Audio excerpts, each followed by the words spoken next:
So further to what Erica is talking about, it's interesting because, like in the whole New Age movement, you see so much of this idea of a twin flame.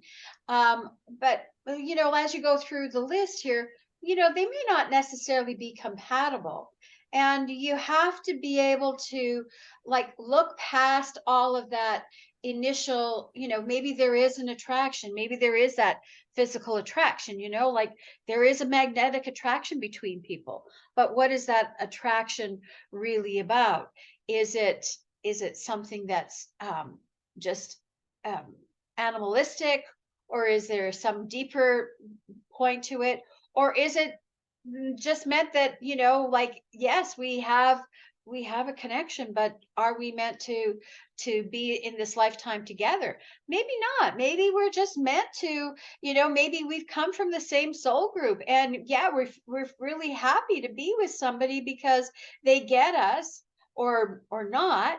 But maybe we're just not meant to be with that person at this time.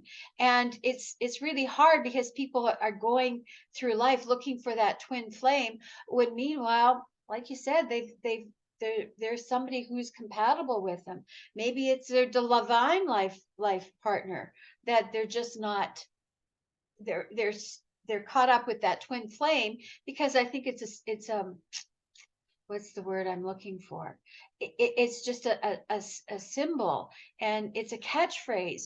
But if we look at twin flames, maybe we need to look at it deeper and say there is different kinds of a twin flame that we need to be with. And I can say I've been very fortunate that I was married for 43 years, and yes, the love that you initially have for someone is not what you're going to have 43 years later, because you're going to go through difficult times. And that's when the unconditional part comes in. And I think in any relationship you have to look at it as, everybody, both parties have to give 100%. Maybe you're not always at 100%, but you're both in it. And it's not like, what are you going to do for me? It's more of, what do we do for each other? How do we get through this together? And if one person isn't willing to help, then the other person can't do all the work. So it probably needs to look at what um what are the desires of someone else. And maybe, when you get into a relationship, it is having that talk and say, what is it that you want in a relationship? And if we want to be truly happy, we have to say that. Like, we may not know everything, but we have to not be afraid to speak our truth and say, I want to have a partner that I'm going to be able to count on, if there's sickness, if there's death, if there's challenges, and not for them to climb up or turn away.